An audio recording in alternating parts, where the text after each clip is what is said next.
ये कहानी शुरू होती है और हम रोज नाम की एक लड़की को देखते हैं जिसके चेहरे पर कष्ट के निशान थे और वो काफी ज्यादा जख्मी थी। देखने से ये लग रहा था कि वो बहुत बड़ी मुश्किल से गुजर कर आई हो और उसके सामने कोई बैठकर उससे पूछताछ कर रहा था। अब वो उससे जानने की कोशिश कर रहा होगा कि उसके साथ ये सब कैसे हुआ। अब सीन यहाँ से शिफ्ट होकर पास्ट में आ जाता है कुछ हफ्ते पहले, जब ये सब कुछ रोज के साथ नहीं हुआ था, यानी यहाँ से ही इस सब की शुरुआत हुई होगी। अब यहाँ रात का टाइम था जब हम रोज के घर में उसकी मोम को देखते हैं जो उसके लिए खाना बना रही थी। तभी रोज काम से लौट आई, वो अपनी मोम से मिलती है और दोनों माँ बेटी बहुत ज्यादा खुश होती हैं। यानी उन दोनों में बहुत प्यार था क्योंकि उसकी मोम ने रोज को अकेले ही पाल पोस कर बड़ा किया था और उसके डैड की तो तभी मौत हो गई थी जब रोज छोटी सी थी और तभी से वो अभी तक अकेले ही रह रही थी। खैर, अब रोज की मोम उसे बताते हैं कि इस हफ्ते के आखिर में हम मेरे दोस्त के साथ घूमने चलेंगे जिसका नाम डेरिक है। अब हालांकि मोम जाना नहीं चाहती थी पर उसकी मोम उसे मनाती है क्योंकि वो भी चाहती थी कि रोज उनके साथ इस ट्रिप पर जाए, इसलिए रोज राजी हो जाती है। और जब वो दिन आया तो रोज और उसकी मोम तैयार होकर गाड़ी में बैठ जाते हैं। यहाँ रोज फिर एक बार मोम से कहती है कि उस आदमी से आपको मिले हुए ज्यादा दिन नहीं हुए, क्या हमें उस पर भरोसा करना चाहिए? हमें क्या पता कि वो कोई गलत इंसान हो। पर उसकी मोम उसे समझाती है कि बेटा वो एक अच्छा इंसान है और जब तुम भी उससे मिलोगी ना तुम्हें भी उसकी आदत अच्छी लगेगी और ये तुम्हारी गलत फहमी दूर हो जाएगी। और अब जैसे ही रोज की मोम गाड़ी स्टार्ट करने के लिए चाबी घुमाती है तो गाड़ी स्टार्ट ही नहीं होती। फिर रोज उसे कहती है कि देखिए मोम, ये हमारे लिए एक मैसेज है कि हमें उस ट्रिप पर नहीं जाना चाहिए। पर उसकी मोम इस बात को मजाक में डालकर गाड़ी को ठीक करती हैं और ये लोग यहाँ से निकलकर बंदरगाह पर आ जाते हैं। और तभी रोज कुछ देर गाड़ी में ही रुकती है और उसकी मोम जाकर डेरिक से मिलती है जो इस टाइम कश्ती में सामान भर रहा था। कुछ देर बाद रोज की मोम गाड़ी से सामान लिखा रही थी तो रोज वहाँ दो आदमियों को देख लेती है। एक आदमी उसकी मोम की मदद करना चाहता है उसका सामान उठाने के लिए, लेकिन उसकी मोम मना कर देती है और कहती है कि आपका बहुत शुक्रिया, मैं ये काम खुद कर सकती हूँ। फिर दोनों माँ बेटी के बीच थोड़ी बातचीत होती है और फिर वो डेरिक की कश्ती पर आ जाती हैं। इस कश्ती का नाम एनालिजिया था। डेरिक एक काफी अमीर आदमी था, लेकिन वो कहता है कि ये कश्ती मैंने किसी और से ली है और इसका नाम नहीं बदला क्योंकि ये चीज अच्छी नहीं होती जब कोई सफर पर जा रहा होता है। अब रोज को अभी तक डेरिक पर भरोसा नहीं होता, लेकिन बातों से तो वो अच्छा इंसान ही लग रहा था। और अब वो अपनी सारी तैयारियां करने के बाद वो सफर पर निकल जाते हैं और हम नोटिस करते हैं कि रोज की मोम और डेरिक के बीच काफी प्यार भरा रिश्ता था। रोज जब अपने कमरे में जाती है तो अपना फोन चेक करने लगती है जहाँ जरा सा भी नेटवर्क नहीं आ रहा था। वो काफी ज्यादा परेशान हो गई क्योंकि वो सोचती है कि मैं अपनी मोम की तरह ऐसे प्यार में पागल नहीं हूँ कि किसी पर भी भरोसा कर लूं। जब वो अपनी मोम को बताती है तो वो उसको तसल्ली देती है। अब रोज का थोड़ा दिल बहल जाए इसलिए डेरिक उसे थोड़ी कश्ती चलाना सिखाता है। अब आज रोज की मोम का बर्थडे था इसीलिए रोज पहले से ही केक साथ ले आई थी और अब वो उन्हें विश करती है। डेरिक उन दोनों को अपनी तरफ से गिफ्ट्स देता है। वो रोज की मोम को देता है शर्ट और रोज को एक छोटा सा चाकू देता है जो मुश्किल टाइम में उसके काम आ सकता था। अब इस तोहफे से रोज को अच्छा तो लगा, लेकिन ये चाकू, ये सोचकर उसे थोड़ा अजीब भी लग रहा था। लेकिन धीरे धीरे डेरिक को लेकर जो उसकी गलत फहमी थी वो भी कम होने लगी थी। अगले दिन जब रोज की मोम अपनी तस्वीरें बना रही थी तो अचानक तेज हवा की वजह से वो पानी में गिर जाती हैं। अब ये देख डेरिक अपनी कश्ती फौरन रोक लेता है और अब रोज को कहता है कि जल्दी से नीचे जाओ और एक कंबल लेकर आओ। रोज जल्दी से नीचे गई और जब वो कंबल ढूंढ रही थी तो वो वहाँ कुछ हथियार देख लेती है जिससे वो थोड़ा घबरा जाती है। पर अब कंबल मिलने के बाद जल्दी से वो अपनी माँ की तरफ भागती है जो खुशकिस्मती से अब बाहर आ चुकी थी और अब रोज उन्हें कंबल उड़ाती है। वो रोज से कहते हैं कि बेटा आई एम सॉरी, पर गिरते हुए तुम्हारा फोन भी पानी में गिर गया था। रोज उनसे कहती है कि मोम कोई बात नहीं, शुक्र है आप तो बच गई हैं, मुझे आपकी ज्यादा फिक्र है ना कि मोबाइल की। पर तभी एक तूफान इनकी तरफ बढ़ने लगता है जो देखकर दोनों माँ बेटी परेशान हो जाती हैं। अब डेरिक उन्हें तसल्ली देता है कि ये मामूली तूफान है, इससे कुछ नहीं होगा और अब होता भी बिल्कुल ऐसे ही है, ये सही सलामत उस तूफान से निकल जाते हैं। अब अगले दिन दोनों माँ बेटी बात कर रही थी। रोज की माँ मुझसे कहती है कि आई एम सॉरी बेटा, मैं तुम्हें एक अच्छी जिंदगी नहीं दे पाई। पर रोज कहती है कि नहीं मोम, मैं आपके साथ बहुत ज्यादा खुश हूँ और मुझे कोई गिला नहीं है आपसे। और तभी डेरिक भी वहाँ आ जाता है और अब रोज उससे उन हथियारों के बारे में पूछती है। जवाब में वो कहता है कि हथियार मेरे काम का हिस्सा है क्योंकि पहले मैं एक पुलिस ऑफिसर रह चुका हूँ, फिर मैंने नौकरी छोड़ दी और अब मैं एक सिक्योरिटी गार्ड का काम करता हूँ। और अब इस वजह से भी उन दोनों को इस पर ज्यादा शक नहीं होता। अब रोज को हथियारों में थोड़ी बहुत दिलचस्पी थी इसलिए डेरिक उसे गन चलाना सिखाने लगता है। अब वो इस बात से हैरान भी होता है कि रोज काफी जल्दी सीख रही थी। वो उसकी तारीफ करता है। रोज की मोम उसे बताती है कि रोज के डैड आर्मी में थे, शायद ये इसी वजह से इतने अच्छे से हथियार चला लेती है। टाइम के साथ साथ अब रोज को भी डेरिक के साथ अच्छा लगने लगता लगता है। और जब एक रात रोज सो रही थी तो अचानक किसी आवाज की वजह से उसकी आंख खुल गई और जब वो चेक करने गई तो उसने देखा कि एक और कश्ती इनकी तरफ आ रही है जिसमें 3 लोग थे और उनके पास हथियार भी थे। वो इनकी कश्ती में घुसकर गन पॉइंट पर डेरिक और उसकी मॉम को डराने लगते हैं। वो डेरिक से कुछ सवाल करने लगते हैं क्योंकि वो किसी चीज के बारे में डेरिक से जानना चाहते थे, पर वो उन्हें कुछ भी नहीं बताता और इसीलिए एक आदमी रोज की मॉम को जोरदार थप्पड़ मार देता है जिससे वो नीचे गिर जाती हैं। अब वो रोज को देख लेती हैं और फौरन उसे छुपने का कहती हैं और इसीलिए रोज नीचे आई गन लेने, पर इससे पहले कि वो गन लेकर वापस आती वो शूट करके उसकी मोम को मार डालते हैं और उन्होंने एक गोली डेरिक को भी मारी जो उसके कंधे पर जा लगी और वो समुद्र में जा गिरा। अब रोज बुरी तरह से डर चुकी थी और अब वो नीचे ही चुपकर बैठ गई और उसने अपने हाथ में गन पकड़ी हुई थी कि अगर कोई नीचे आएगा तो वो अपने बचाव में उसको मार देगी।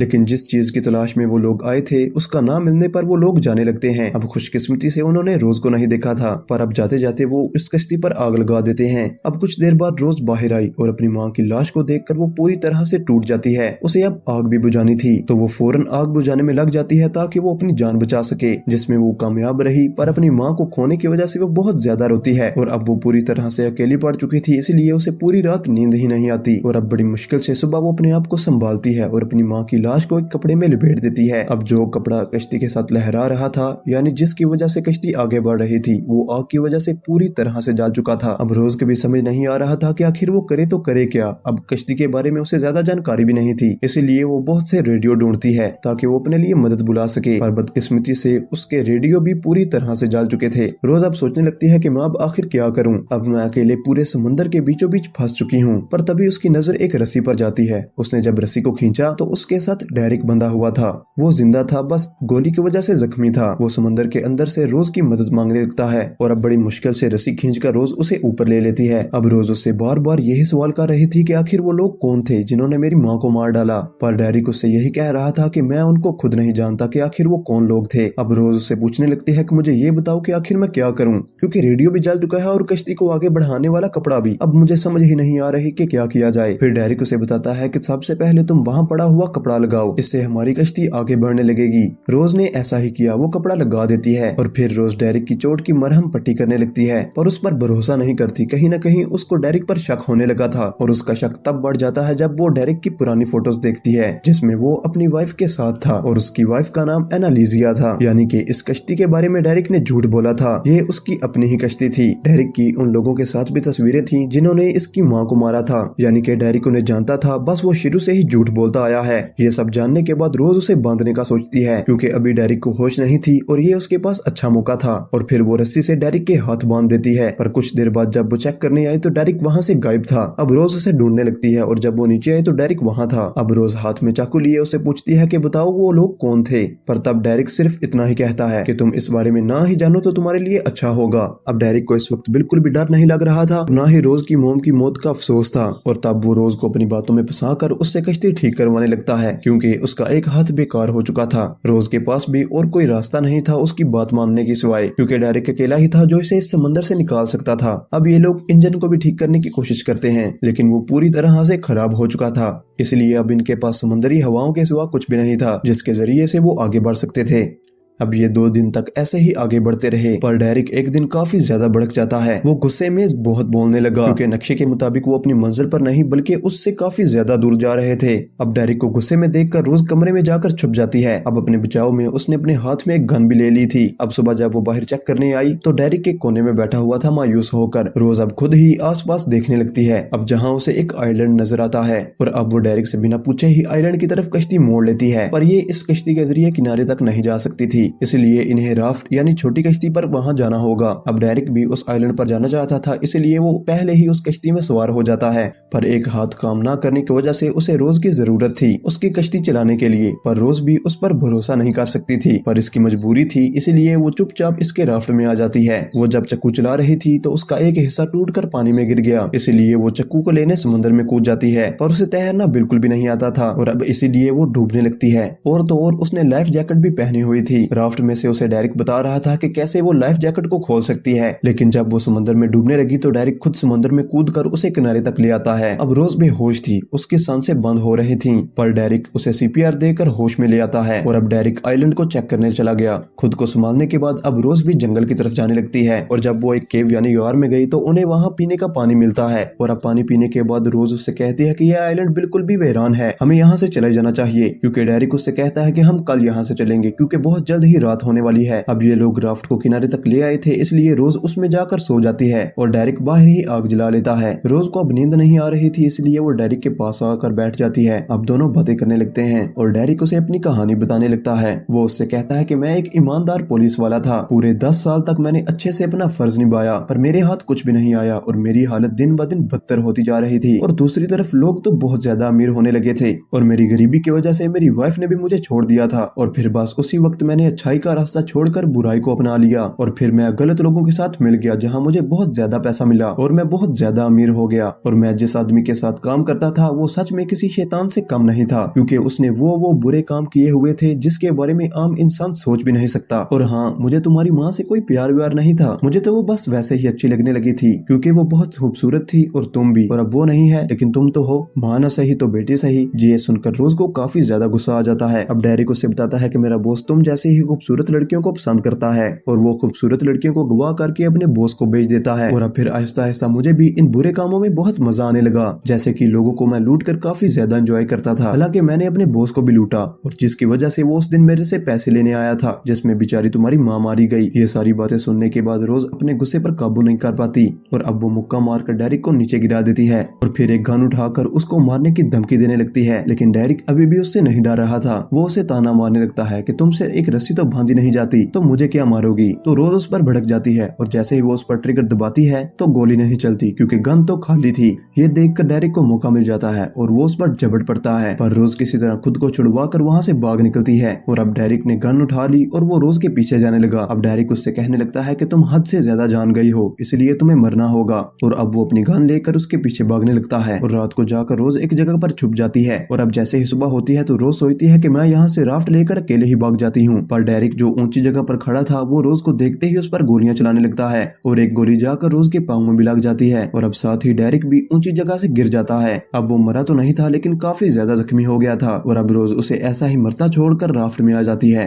और अब जल्दी से कश्ती में भी चली जाती है और अब धीरे धीरे कश्ती भी डूबने लगी थी और इसलिए अब रोज भारी सामान को बाहर फेंकने लगती है और अब उसे अपनी माँ की लाश को भी समुद्र में फेंकना पड़ा, लेकिन फिर भी उसकी कश्ती डूब गई और रोज को वापस राफ्ट में आना पड़ा, लेकिन वो काफी ज्यादा परेशान थी। अब ऐसे ही 2 दिन तक वो समुद्र में रही और फिर दूर से उसे एक कश्ती दिखाई देती है और एक फ्लेयर गन की मदद से रोज उस कश्ती का ध्यान अपनी तरफ करती है। अब उन लोगों ने रोज का इशारा देख तो लिया था, पर वो रात को इसकी तरफ आते हैं और अब उसे अपनी कश्ती में ले आते हैं, उसे खाने के लिए कुछ देते हैं और अब रोज देखती है कि उनके पास काफी ज्यादा हथियार थे। ये देखकर रोज समझ जाती है कि ये जिन लोगों ने मेरी जान बचाई है ये लोग अच्छे नहीं है, क्योंकि तभी वो एक लड़की को देखती है जिसने नशा किया हुआ था और उसे कहीं ले जाया जा रहा था और अब रोज नहाने का बहाना बनाकर बाथरूम में जाती है। उसे अंदाजा हो गया था कि ये वही लोग हैं जिसके बारे में डेरिक ने मुझे बताया था, जो लड़कियों की स्मगलिंग करते हैं, और उसे तभी उनका बॉस भी दिखाई देता है जो भी इस शिप में आ गया था, जिसे खूबसूरत लड़कियां बहुत ज्यादा पसंद थीं। अब प्लान बनाकर रोज अच्छे से तैयार होकर उनके बॉस के पास जाती है और उसे अपनी बातों में उलझाकर फंसाने की कोशिश करती है और जब बॉस उसकी बातों में आ जाता है तो मौका पाकर रोज एक रेंच से उस पर हमला कर देती है और उसके सर में बहुत बुरी तरह से वार करके उसकी जान ले लेती है और अब ढूंढने पर रोज को और भी हथियार मिलते हैं और अब पूरी तरह से बाजी पलट गई। रोज अपने फॉर्म में आ जाती है, जहाँ पहले वो एक मासूम सी दिखने वाली लड़की थी वहाँ अब वो कातिल और शूटर बन चुकी थी और अब जो कोई भी उसके सामने आ रहा था वो उसे मारती ही जा रही थी और अब ऐसे वो अपनी बहादुरी और हिम्मत का मुजाहिरा करते हुए इन सब को मार गिराती है, जो चीज हालांकि एक लड़की के लिए नामुमकिन थी। और अब वो आगे बढ़ते हुए एक लड़की तक पहुंचती है जिसे नशे की हालत में रोज ने देखा था। वो लड़की रोज से कहती है कि इस शिप पर मैं अकेली नहीं हूँ, मेरी जैसी और काफी ज्यादा लड़कियां इस शिप पर कैद हैं जिन्हें ये लोग अगवा करके ले जा रहे हैं बेचने के लिए। अब रोज जाकर एक दरवाजा खोलती है जहाँ उसे वो सारी लड़कियां मिलती हैं जिनको इन लोगों ने कैद किया हुआ था, पर इससे पहले रोज इन्हें बचा पाती बॉस का एक साथी जो अभी तक जिंदा था वो आकर रोज पर गन तान देता है, पर इससे पहले कि वो रोज को मारता रोज भी उस पर हमला कर देती है और उसकी ही गन से उसे ही मार देती है। और फिर जब रोज ऊपर आई तो बॉस का एक और आदमी जिंदा था जो और कोई नहीं बल्कि डेरिक ही था। उसे जिंदा देखकर रोज हैरान रह जाती है कि तुम तो उस आइलैंड पर मार चुके थे, तो फिर तुम यहाँ कैसे पहुँचे। फिर डेरिक उसे बताता है कि वहाँ हमारा बॉस आ गया था, फिर उसे मैंने कहा कि मेरी जान के बदले तुम, और फिर उसे मैंने मैंने ही शिप पर भेजा था कि तुम यहाँ पर हो और फिर उसने मुझे बचा लिया। ये सुनकर रोज काफी ज्यादा हंसने लगती है और उससे कहती है कि मैंने भी तुम्हारे बॉस को तो मार दिया है। ये सुनकर डेरिक उसे धक्का देकर सीढ़ियों से नीचे गिरा देता है और फिर एक गन उठाकर वो उसे मारने आता है, पर वहाँ आकर उसने देखा तो रोज तो यहाँ है ही नहीं। और जब वो उसे चेक करने आया तो रोज एक केमिकल छोड़ देती है जिससे डेरिक का ध्यान बढ़ जाता है और रोज को मौका मिल जाता है। वो चाकू लेकर डेरिक को मारने लगती है। ये वही चाकू था जो डेरिक ने उसे तोहफे में दिया था